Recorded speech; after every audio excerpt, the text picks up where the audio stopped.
All right, you're live.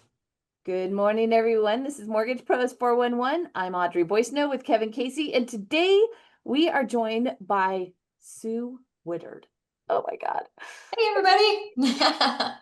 All right, so before we get to it, just want a little reminder that we are part of the Crispin Commentary Group, and they do have a new marketplace that is full of all sorts of interesting things that might help you and your business. And if you're looking for a job or need to post a job, they also have a spot for that. So check it out.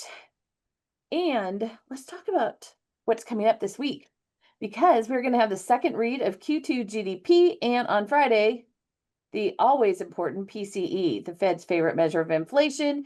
And today I have watched the 10-year Treasury go from 4.26 to 4.25. We are headed in the right direction. That is faux show, right? Oh my This God. should have started out at 4.28 this morning. I know Very it has definitely been on an downward trend, but just we always know that as fast as it can go down, it can also go up. So hang on to your boots, kids. All right, so today we have Sue Woodard. So we have known about Sue and of Sue for decades because she has been in the mortgage industry for, well, It's 35 years, girl. I know. I Yikes. think wow. you and I are like a few months apart. I'll be 36 years and like Exactly. in the fall. So Sue and I also share a common beginning. So she started, well, okay, she started off at a credit union and getting robbed too many times ended that little stint of her career. But we both started off as processors, which I think is such a brilliant way to start in this business because it gives you such a breadth of experiences with different loan officers, different ways of doing things, different borrowers, many more deals than you would have if you were just on your own, right? So she had spent many years as a very, very, very, very, very successful originator, and then started this little thing called Mortgage Market Guide with a couple of other names that we're familiar with on this show, Barry Habib and Bill Bodner. So from there, she has, I mean, you are something else. So currently, she works as a fractional CEO and has really been involved in the tech space in the mortgage industry in recent years. And she's also an advisor. I don't exactly know what you call it for STRATMOR. So anyway, she is out there. She is still working hard and advocating for LOs. So I'm really looking forward to today very, very much.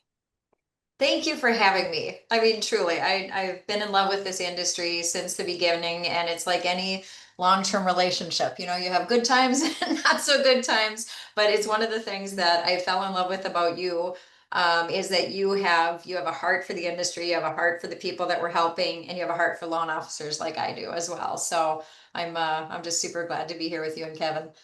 Yeah, big time. The other thing that I thought was really interesting about you, Sue, is, just looking at you, I wouldn't know that you were such a little daredevil. So just a few things that Sue has imbibed in. She has gone skydiving over Vegas. She's walked on hot coals. She's ridden a Harley down Route 36. She ran a Ragnar, which she can explain to you. I had to ask her through the Arizona desert and the cage dive with great white sharks in South Africa.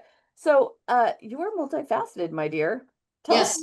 Tell us what a Ragnar is. So a Ragnar it's a relay race. And so it's a relay race. And if my memory serves, it's 125 miles and you run it with a group of people and you each run kind of a leg. And usually it's a loop and you come back to camp and then you go try to sleep for a couple hours while somebody else runs a loop, and there's different loops and you're running in the middle of the night with headlamps. And it was an adventure in Arizona, but I've done some half marathons as long as I'm ever going to go running, but I loved the team aspect of the Ragnar and kind of pushing through something crazy. But Audrey, when we were talking about it, you're like, I would that sounds like not something you would want to do. But I said, you'll notice I haven't done two, I've done one. I So would do all of it except for the running part. Okay. I like the team, I like the experience, but there is no possible way on earth that is ever happening in my world. I'm very impressed that you did it. So, Michael nailed it, by the way, in the comments. Then MLO would be the prerequisite for all that. Exactly. This is like our daily Yeah. lives. We're dealing with danger and intrigue and exhaustion.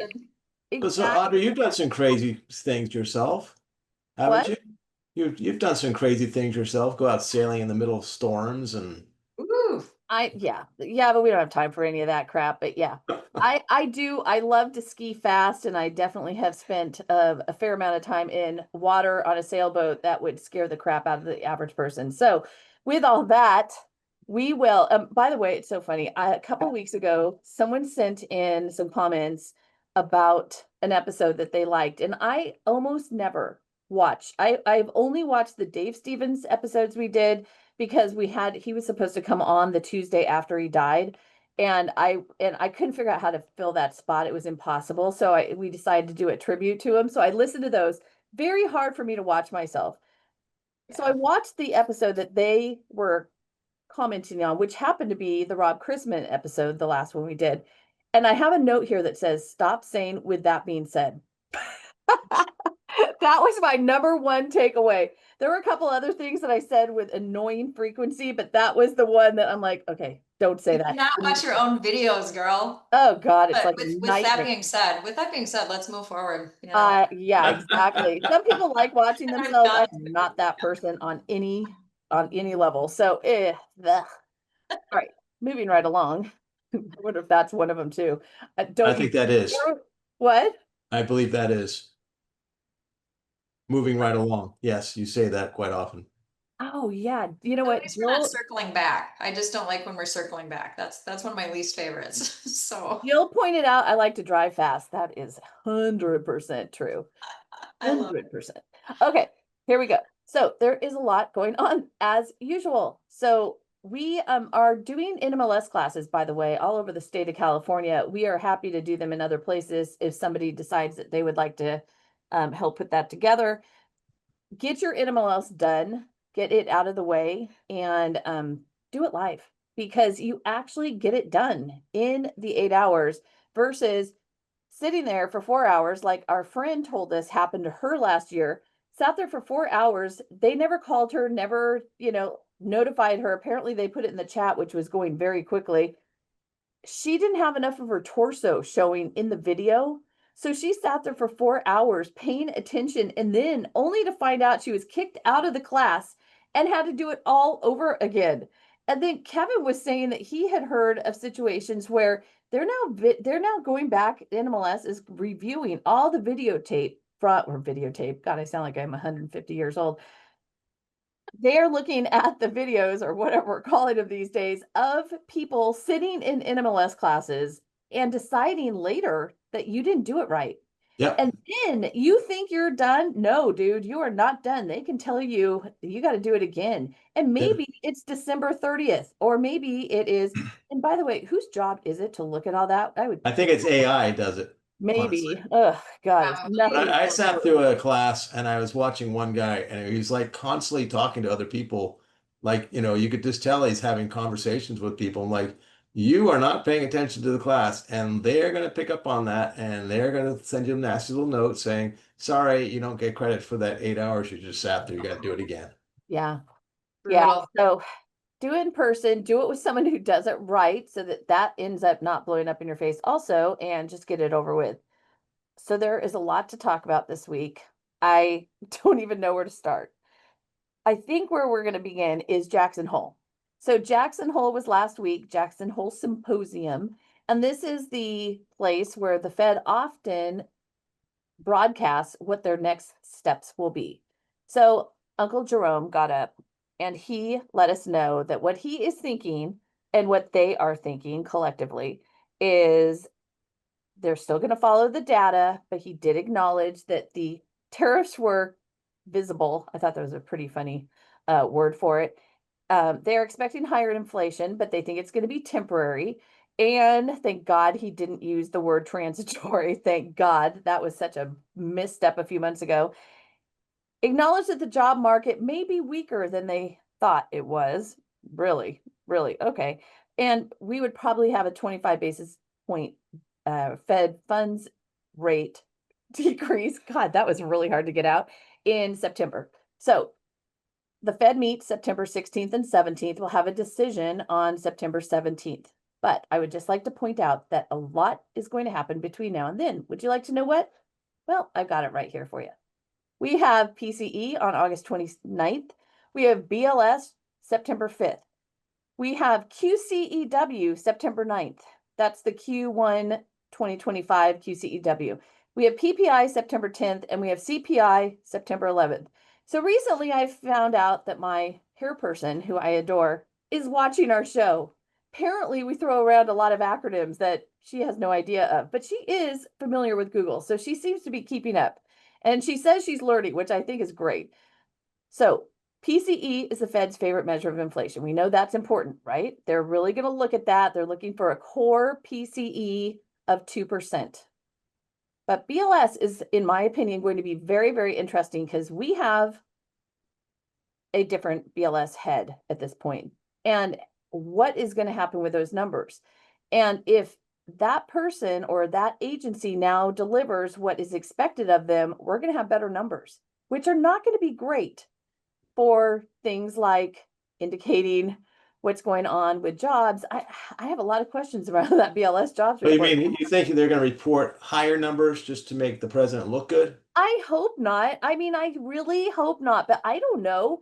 What do you think, Sue? I mean, do we need to be worried about I that? always wondered, I mean, with those huge revisions, because this has been going on forever, right? Where you Yes. just, it's like the jobs report comes out and you're like, yeah, but we'll really find out sometime later. And I used to always think, why don't you just wait a little longer Yes. and count better and just give us the actual, right?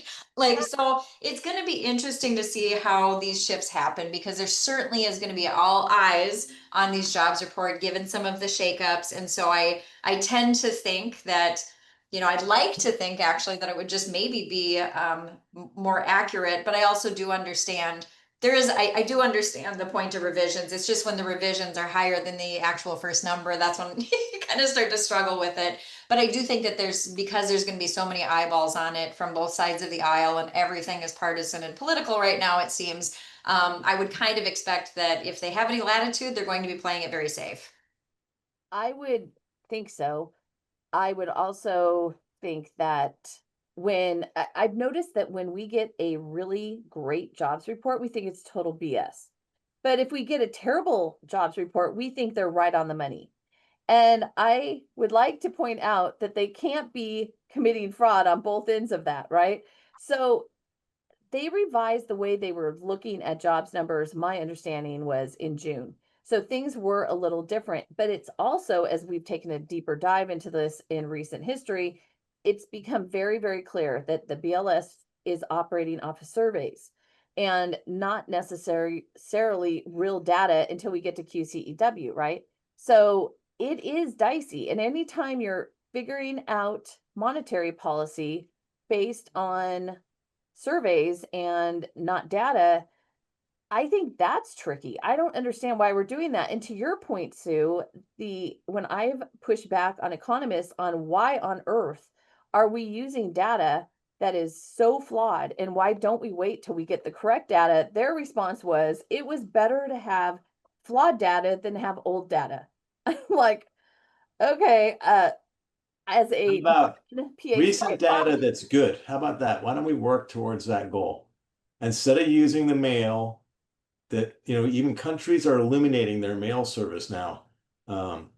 So no one uses it anymore. Why are we still mailing out surveys and waiting for 60 days to get these things back? It's just crazy. well, I think also so once we understood a little better the difference between the household survey and the business survey and how that's done and the numbers involved. I mean, it's so complicated and none of that is really acknowledged. But also, besides the Fed really putting a lot of credence into this, is we have the market that moves dramatically and always has. I mean, ever since I can remember. I mean, Sue, by the way, who has a minor in economics, so she knows much more about all of this than I do, I'm sure. It is really it's always been an issue with BLS, in my opinion. And the market has always moved dramatically, and it always really upset me because we have borrowers paying much higher rates for 30 years or however long they might keep that loan. And that is all based on flawed data. How are we doing that in 2025 when we can figure out what the stock exchange is doing to the second, Yeah. but we can't get Yep. jobs report data correct? So But not just to the second, we could do it to the millisecond. thank you. That, Yeah. yeah, exactly. No, that's Exactly. true. So it is, there's it is going to be very interesting to see how this all shakes out.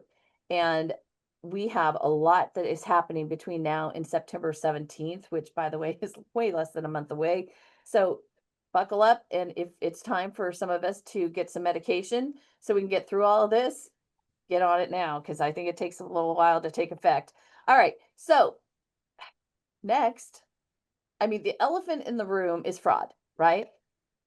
In my opinion, it's not just fraud at the Fed, but it's fraud in general. Okay, what is that cute little furry creature that you've got over there? It's me. Oh my God. Let me see. Let's see. We used to see Rob's. Oh, she. My 18-year-old elder cat.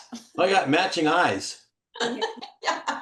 Oh my God, beautiful. Old Beautiful. girl, mama's girl, sorry, but she's very, yeah, fur is flying around here. You know So, what? let's get back to fraud though. Yeah, Bella's expert on it. yeah, it's the other F word. Yeah. So we've heard a lot about it recently at the federal level. We've heard the Fed governor, Lisa Cook, be accused of it. We've heard a couple of other people accused of it. And me, being me, I'm always like, show me, show me, show me, show me. Because it's hard to not think that it's partisan at this point.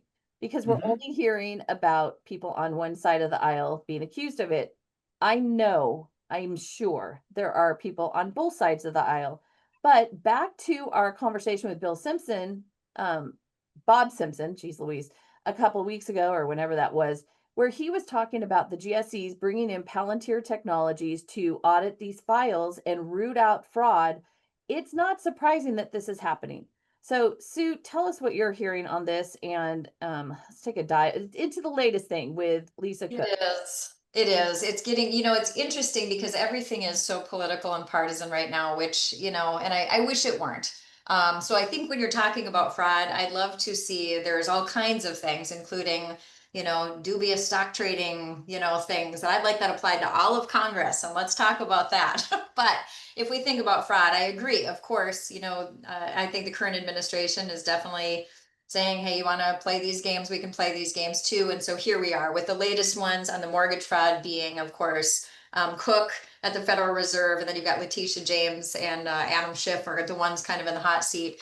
And some of these things are going back years. And Audrey, you and I were talking about, when they're talking about, for example, second homes, like how can you have two primary residences? I thought, well, you could actually have two primary residences if you bought one 5 years ago and then legitimately moved to another place and said, well, this is now my primary residence. You don't have to go back and turn yourself in and refinance at a higher rate, for a second, now that it's a second home. However, the one with Cook is, as I read it most recently, the applications were made 2 weeks apart in two different states, where certainly you knew, it was not years apart. It was literally 2 weeks apart. And so, you have to see kind of how it's all going to shake out. Some of the other ones from way back when, we talked about that. I mean, they're pulling stuff up on Letitia James from 2001, with a 5-unit property being claimed as a 4-unit property. And it's like, how could that ever happen now with all of the rules? But again, it's kind of, going back. But again, you play, sometimes you play dumb games, you're going to win dumb prizes yourself. And so, so this is the world that we're operating in. But I think it was a good wake-up call. And I will tell you, as you know, Audrey, I just closed on a second home that I'm standing in right now. And, yeah, it's a higher interest rate. It's a little less favorable, but it's the truth. So here I am. So I would like to think that the people that we're entrusting to these very respected positions and making these kind of decisions would also follow the same rules. No one is above the law. So let's do that on both sides of the aisle and apply this fairly. And yeah, there is a little part of me that I do wonder if there's some people that are like, ooh, and now they have to go, maybe they're quickly refinancing at a higher interest rate just to make sure they Get don't out of get that bad busted for situation. something. Yeah, that'd Well, be a smart move, 100%. actually. Well, I have a client who refinanced. They had bought a property to live in. They said to live in, had done an owner occupied loan with somebody else, and then they never moved into it. And they went to rent it, and the property manager would not take that loan or that property until she Yep. refinanced into a non-owner loan because they didn't want any. I thought that was I've heard that. but with I've heard that from other property managers. They will not take on clients that buy houses with primary resident loans. Yeah, Because there's two things. Number one, if they cheated there, they're going to cheat them later on. Number two, if the bank finds out, they're going to call the loan and they're going to be in a lot of financial troubles. And if they get into financial troubles, guess whose bill they're not paying? The property manager's bill. So well, and then it's think about the hair on insurance too. If you say that something is owner occupied when in fact it's non-owner, then that's an issue. With all of that, you have to also think from different times and places. So we're in a very different time and place now than we were, say, in 2001. I remember back then, I would call someone a rep and I would say, here's my scenario. How should I structure it? Never even occurred to me that I wouldn't get the correct information or that they might be saying what's easiest or what they just tend to see, not necessarily what the law is going to be in that moment, but also 20 years later, right? So we do have a different time and place now than we did then. And I think that sometimes it can be a little dicey if you're applying today's standards to what was 20, 25 years ago. I mean, Right. it kind of, we can apply that whole idea to anytime you're looking back in history, it's very easy to judge. And the same will be done to us at some point. Someone's going to look back on this time period and go, what were you thinking? You should have done it this way instead. There is a lot more to the Lisa Cook scenario that I have read and heard, which I'm not going to get into just because it's just so dicey. And I don't like this idea of trying someone in the public eye before they actually have a chance to defend themselves. Um, yeah, but there are a Yeah, we've couple. seen that where they've accused people of doing it before. And it was, wait a minute, they bought a primary residence and then they got elected to Congress and then they moved to Washington and they bought another primary residence. Yeah, Like, that's well, different. that's not a crime. Like, that's okay. But yet they were Yep. throwing, they were throwing out the congressman like he had committed some crime. I don't remember the name of the story. I don't even know which party it was, but um, that, there's stuff that they throw out sometimes is totally illegit. But then you get what they're saying about this particular one with the Fed. It's like, what, she bought these within the same time period and a wait that she didn't move into either one. So it's kind of crazy. Yeah, and there. Someone's asking a good question about the scenario where one spouse occupies one property as their primary, their spouse occupies a different residence as their primary. Yeah, I've seen that before. Yeah. I've done Yeah. 3 of my career, and let me tell you something. I had to document the crap out of it, but they each had license numbers, driver's license numbers, or sorry, not numbers. Their address on their driver's license reflected the address that they were living in, their utility bills, everything backed up their story. And I was really upfront going into it, like, here's the deal, and here's the documentation. And if you want anything else, let me know. I am happy to provide it because this is on the up and up, and I was allowed to do it. This was a while ago. I don't know if they'd allow that today, right? I don't know. It is we're in such a different spot, and should they allow it? I mean, I think so. I do think so. Okay, so we have a comment here from Alan and he says it's allowed, and I'm assuming he's saying today because I know that it used to be. I just don't know if I haven't done one recently. So there as LOs, we know because we see it every day that there is not the tiny little box that they try to create. And we don't all fit into it. And there are so many variables in all of our lives. This is why humans are important in this process. So we can help someone navigate that path to where they belong in the process, what loan they might qualify for, what another option might be. It is very, very important that people have access to that kind of, and also that experience, right? So That's right. Yep. he's working in a call center. I mean, I've heard people that I really respect recently say, well, if it's just a rate and term refinance, you don't need anything else. I mean, you don't need a human. Like, it's probably, those would be good candidates for the AI, et cetera. And I'm like, if somebody calls you and says, I want a rate and term refinance, and you're an order taker, you do what they say. If you are a mortgage professional, you're going to look at their situation and you're going to push back if you see something that might be better for them. And you're going to have a conversation about the pros and cons of their way versus this other way. And then they can make a decision. But I, as an LO, might know their history way better than some computer model who isn't going to know that they have a track record of doing this, or they have indicated in the past that they might do some other thing that only I know. The AI model will Right. never. So are they planning to live in that investment property eventually? Okay, no non-QM for you, baby. Or like the case we talked about in the class last Friday, where the guy was marrying women and getting them to take all the cash out of their properties and then dumping them once he had the cash in his hand. What? And it was an LO who caught on to this. Kevin, tell that story quickly because it is a really interesting and it is So something. so a guy comes into a mortgage office. He's just married. This gal, she's has a lot of equity in her property. They're going to take some cash out, going to do some dream traveling and all this stuff. They're older couple. But what happened was another LO recognized the guy from when he came and did the same thing with him with a different woman 2 years earlier.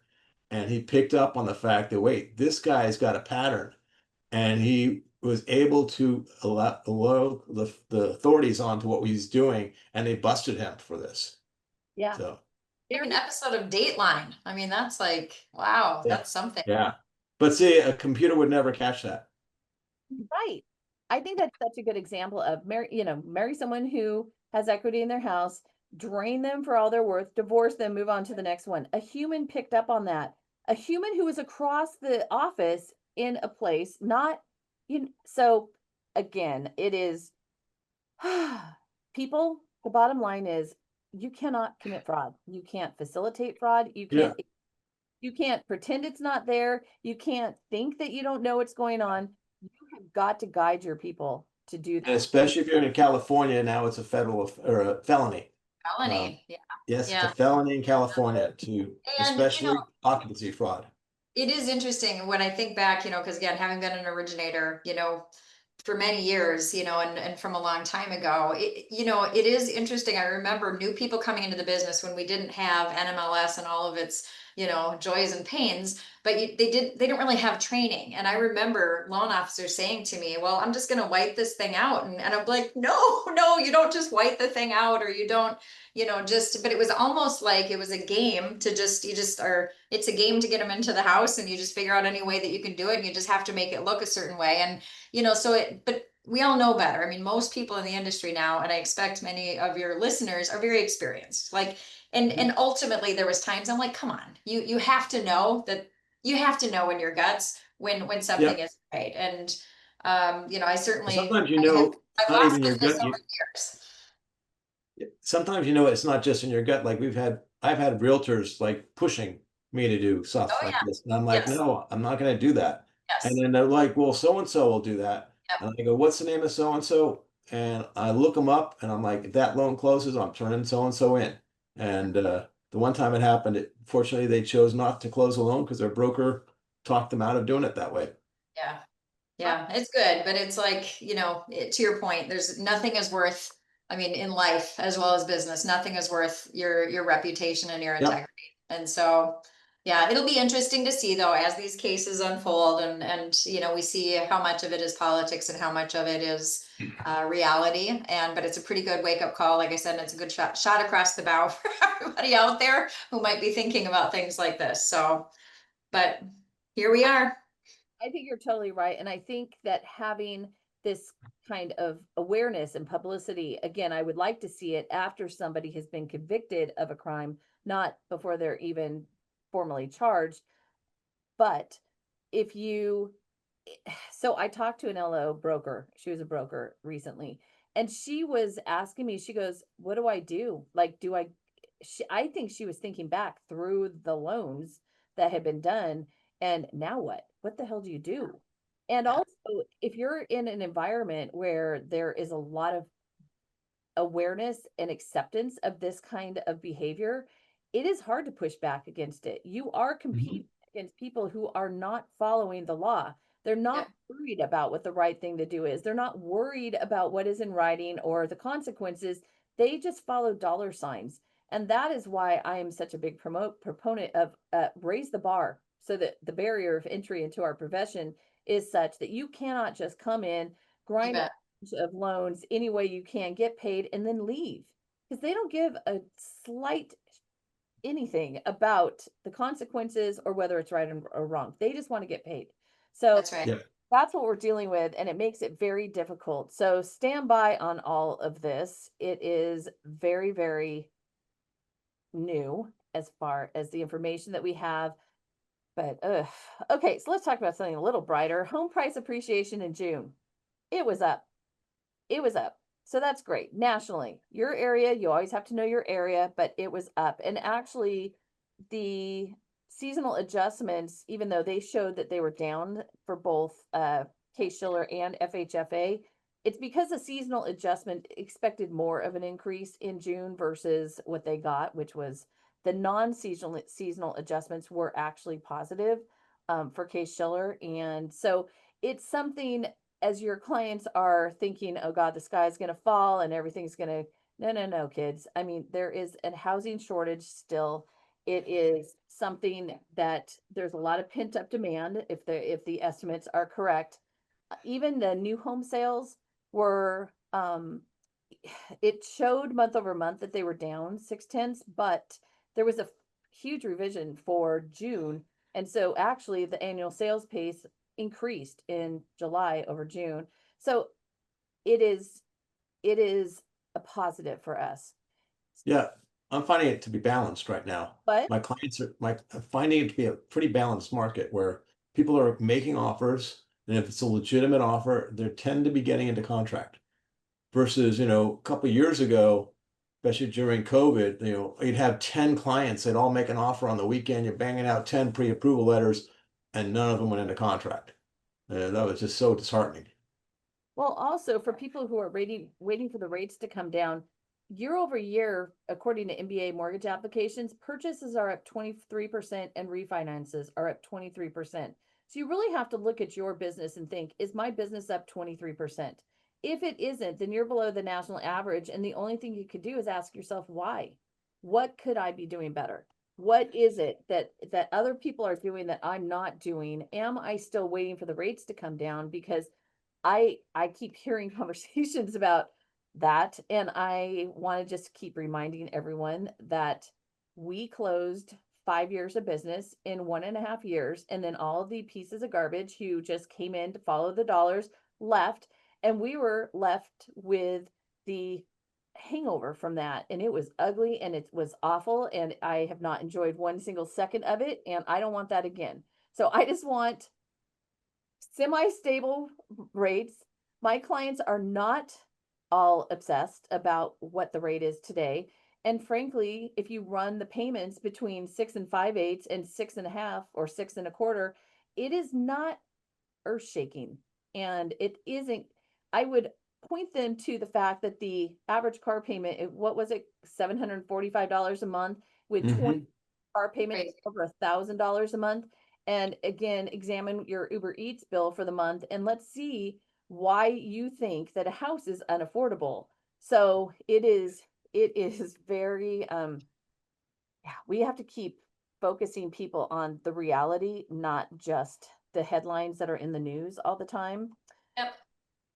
And there's a lot of, I was actually surprised. I read in Chrisman recently, it's something like half of the mortgages being done right now are refinances, which I was actually really surprised Yeah. that there's a lot of cash out where people are going up, on average 1.5% over their prior interest rate. And so, and I found that actually pretty interesting. So people still are finding the benefit and the advantage to being smart and strategic about where their debt is. The credit card debt is up. And so people are thinking about, hey, yeah, the rate's going to be high right now, but I'm probably going to be refinancing in X number of years anyways, or, we're going to be selling this house, when things become more favorable. And so why not go ahead and do a transaction where we can put ourselves in a better cash flow situation? So that was actually surprising to me. I didn't realize quite that many refinances were being done in terms of percent of transactions. Exactly. Those transactions are being done by people who can do math and have a direct conversation with people. Because I know that I was guilty of this for years where I would make a decision for my client. Oh, that's too expensive. Oh, they wouldn't want to give up that rate. All these things. I stopped doing that a few years ago and it changed my entire business. Okay, let's look at the whole picture. Let's look at all these other things. And it is life-changing, not just for me, but for my clients who are able to do transactions that they wouldn't have done had I stayed stuck in a box. So we create a lot of the obstacles for ourselves and our clients because we make decisions for them instead of being open to a different idea and then figuring out if the math works and the strategy works Yes. and is that something you should try. And Audrey, there's a point I want to make on this, but I want to take a little bit of a left turn because, you were talking a little bit earlier about, and I love this point that you're making about not assuming on behalf of our customers what they should or shouldn't do. I mean, we're there to be advisors to them, look at the full picture, make good suggestions to them. But it's very interesting if you're hearing, everybody's talking about AI everywhere, about everything. Very interesting when you talk about the voice AI or agentic AI. I will say that that's one advancement that has shocked me with how good it is. And the reason I'm making this point is on outbound phone calls and even taking inbound phone calls, primarily of servicers, but I'm even seeing some retail lenders using these to call up to databases. Those AI bots, and they sound really good. I just heard some pilots recently where in their, I forget how many thousands of calls that they made, 3 of the bots were asked out on dates by the prospect because that's how real sounding that they Wow. are. But what I also noticed in listening to a lot of these recordings is they don't stop at the objection that might have stopped me when somebody, was saying, well, it's not really the right time. The bot would go further and say, well, I know you're saying it doesn't seem like the right time. However, it's only going to take about 5 minutes for us to go through this. And it kept on pushing it and pushing it. So the point that I'm making, I do not believe for a moment that, AI is certainly going to be a big influence, but I think I've always been a believer, and I think you two have as well, that technology can be there to empower, automate all you can so that you can elevate your stuff to do only the things that you are uniquely best at. But it has been very interesting listening to these AI agents that then turn that deal over to a loan officer, right? Because they're not going to do the whole loan. But it was a kind of a switch clicked for me on the point you were just talking about when I listened to these AI agents that can work 24 hours a day. There's never any management or HR issues with them. There's no vacations, there's no anything, but plowing through those objections and not making the assumptions that I might make or you might make. So I think that's a really, really valuable point. So I would also encourage people, don't be afraid if your company is, evaluating some of this technology, embrace it. I do not believe technology or AI is going to replace us, but I think the people in this business who embrace it and can harness it and use it will replace the loan officers and lenders who don't. So there's interesting things to come, but I'm glad you made that point about don't let your own judgment about, what your client, might think or what have you, stop you from making some of those calls and finding out where people are really at. Yeah. I think that is such a great point because again, we stop the first time we get an objection often, and that is not the way through because again, there is a fine line between battering someone over the head with your idea and your insistence that you're right and they're wrong and just stopping and abandoning that idea that may be the right thing and they just don't understand it or they're resistant, etc. And we all have clients like that. I mean, I have a client who, oh God, bless him.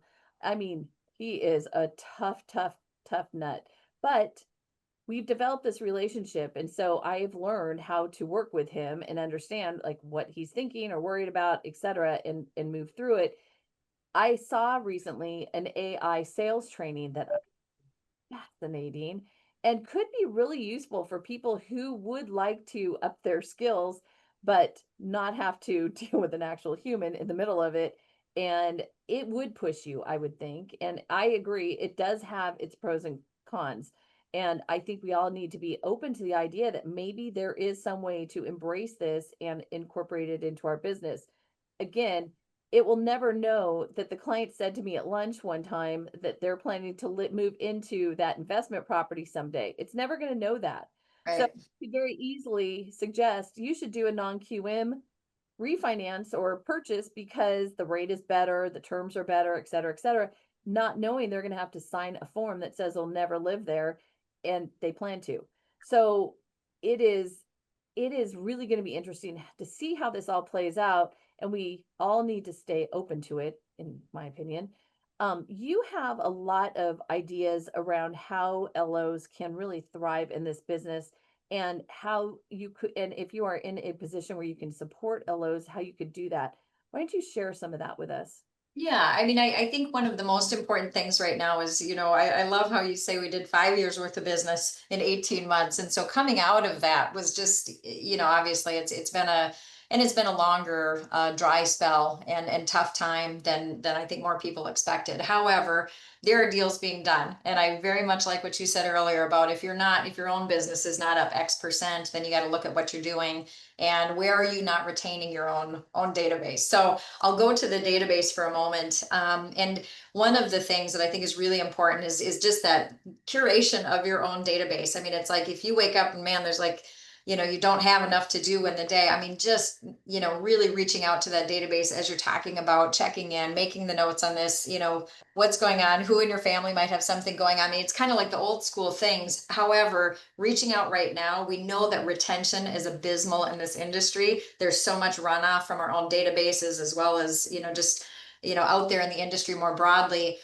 So I do think making sure that your database is full. If you've moved to a new company, there's certainly companies that can help you rebuild that database. In Genius, it's one of the things that, you all know that they do is they'll help a real estate agent or a loan officer. They've got all the transaction data. So it's like that. It's not, a big, expensive, crazy service, but it's something you can do if you need your database updated with all the transactions and contact information. And then I think more importantly, how do you apply some kind of intelligence to that?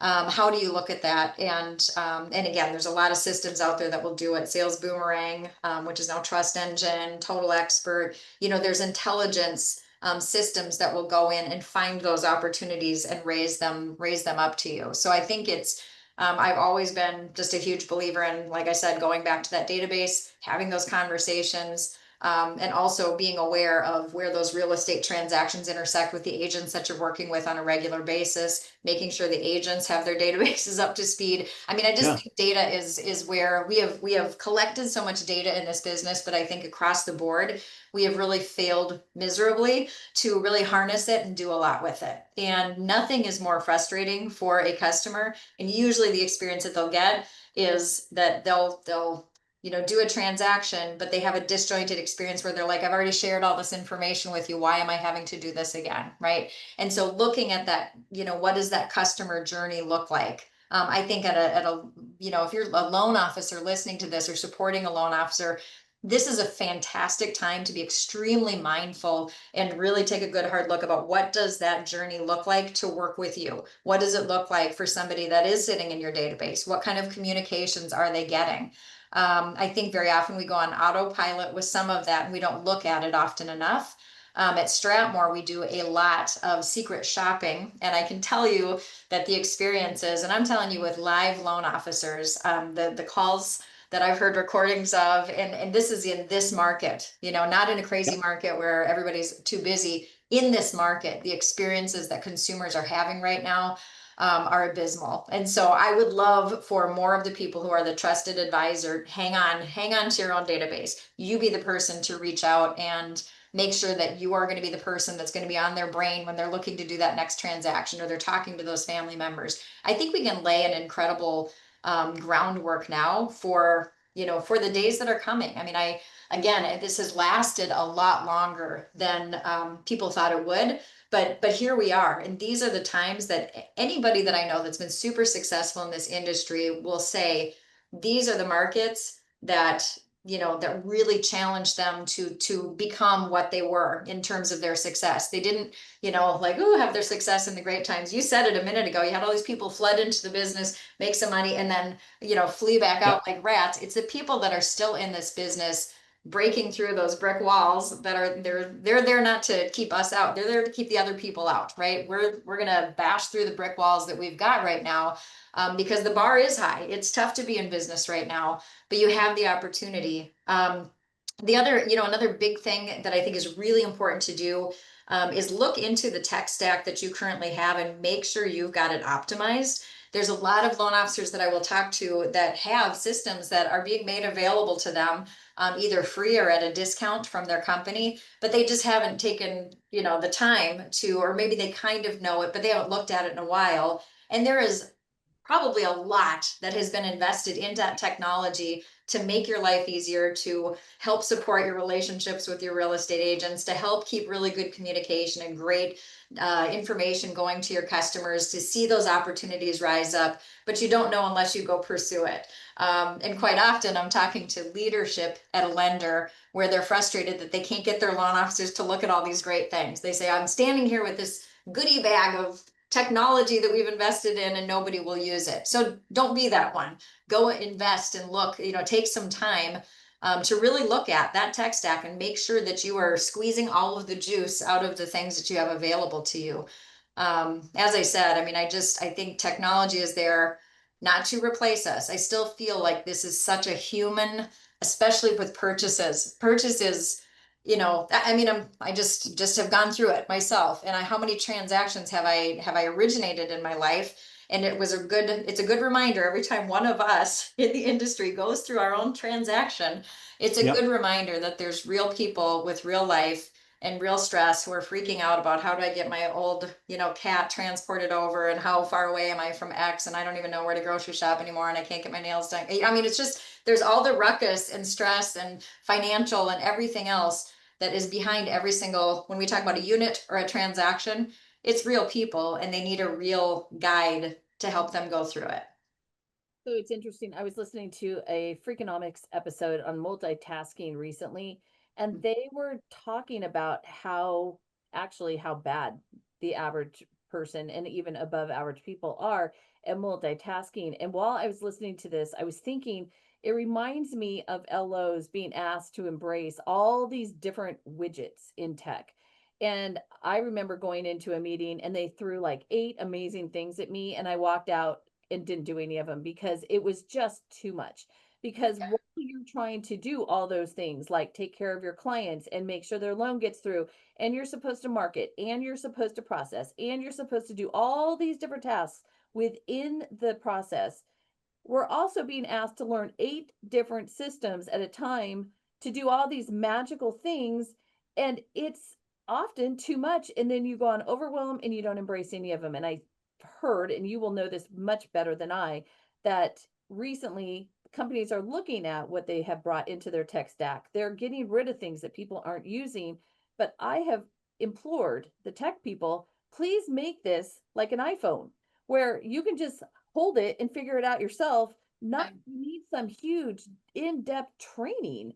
I remember when Salesforce came in and to a company that I worked at, I don't know, 10 years ago plus, and they were trying to put Salesforce into effect, and they were trying to connect their LOS with their it was and they had to have a whole company that did nothing but train people, and it was just absurd. And they spent millions of dollars on this, and it was just such a train wreck. And so the tech people don't understand what is involved in the actual process. They have no idea. A lot of them have even gone through a mortgage themselves, right? And so they not only don't understand the process from a practical perspective, they just don't get it at all. So they keep creating these things that sound great in a meeting, right? Oh, this is a great idea. And what is wrong with all these dumbasses who don't embrace it? Excuse me. Man, I almost made it to the end without. No, I had Audrey. a member of my client was doing that. Be more right. I had So a client creating AI for a large company that starts with an A, and he was saying, "I'm going to eliminate you. You know, keep asking me all these stupid questions. Like, there's none of these are stupid questions. Either you give me your bank statements or your pay stubs, or we can't close your loan." And I literally have to, cajole him, and like I'm not giving you another document. Well, I would just keep calling, asking for the documents, and sure enough, he would eventually cave in and give me the stuff because he wanted the property. It was like, dude, you want it or not? I can stop away and we can just cancel the loan right now if you want. But if you give me the bank statements, I can keep moving. So finally, he would do this. But it was so funny how he just kept telling me how stupid the process was and how it could be taken over by AI. And I'm like, there is no way AI could have cajoled you the way I just cajoled you into moving forward with the purchase that you want to complete. So And Audrey, Audrey, we have a couple things as we're running near the time here. There's two big things. The Fed, Fannie and Freddie Mac sale possibly, and then the other one is an update on trigger leads. You want to start with which one? So we're gonna get the update on trigger leads next week when we have Jim Neighbors, who is the NAM president, on. But the last update we had, which was a few days ago, was that the trigger leads bill, originally we were told it would go into effect 10 days after it was passed. And we understood that to mean once it passed the House and the Senate. As it turns out, apparently it's 10 days from the time that it hits the White House. So the holdup apparently is at the White House, and we're not sure why. Congress has been on recess, and so there doesn't seem to be any ideas around it not being signed. And we are currently just in a wait and see mode, and we will get more of an update next week. So that's trigger leads. And then what were you saying the other one was? We're IPO, Fannie Freddie. yeah. about this IPO and the possible merger of Fannie and Freddie. And so, Sue, why don't you give us your take on all that? Well, I know that there's, again, like everything right now, it's very partisan and very political. And so you can kind of guess how everybody feels about it. But I think, some of the arguments against it are some of the same purported potential benefits, right? They talk about how will this impact, affordability and risk and so forth. But I also think some of the benefits that are being put out there are about that it could actually generate some revenue. It could reduce the government burden. I mean, this was supposed to be short term, right? And it happened in 2008. So now an entire generation of humans has been born and is going to college now during the time that this very temporary measure has been in place. And so, and I think it could, it could actually, add some increased competition and innovation. I mean, there could be some good things. I think the most important thing about it is that this topic has been plopped upon the table to be talked about. And I think that's the most important thing. It seems like it was very easy just to kind of like, oh, let's just keep it off into this thing. But conservatorship was supposed to be an extremely short-term deal, but now it's just like many things in the government. Once it starts, it just never ends. And so I'm glad at least that the conversation is happening. That's the most important thing to me. Nobody can guess what it's going to be like or how it's going to impact everything. Our industry tends to knee jerk to this will be the end of the world, right? But we don't know that this is going to be the end of the world. But I'm happy that we're having some of the conversations that we are, even if we don't particularly like how they've been started. That's okay. Let's have the conversation and see where it goes and see if we can make things better for the consumers that we're trying to serve. I think that it was when I was listening to Bill Pulte talk to Barry Habib a couple weeks ago, or a week ago, or 3 seconds ago. I'm not really sure when. Long, I don't think. What he said in that moment was they would probably remain in conservatorship, but the president would be in charge of them. And I thought, what could go wrong with that situation? And I can't imagine anything going wrong with that situation. your point earlier though, Sue, having ideas, throwing them out there, seeing what people think, getting a reaction, that is not a bad thing. And so it oh yeah. But it is, if somebody listens to that and just follows blindly, that's a problem. Or if you have voices who are not being heard, that's a problem. And so I think that we all need to be vocal, not from a partisan perspective, but from an LO mortgage. We want to help our clients the best we can perspective. And from our experience, what is that? What is that? Right? So I had a situation yesterday where I had one LO asking me about something that they were being asked for on a transaction, and neither of us had ever heard of it. And I'm like, how long have you been in the business? I'm like, so between the two of us, we have 62 years in this business, and they're asking for something neither of us have ever heard of. I mean, explain yourselves, lender, explain yourself, right? So it is. Was it a 15-year fix they're asking for? No, it's not a 15-year fix.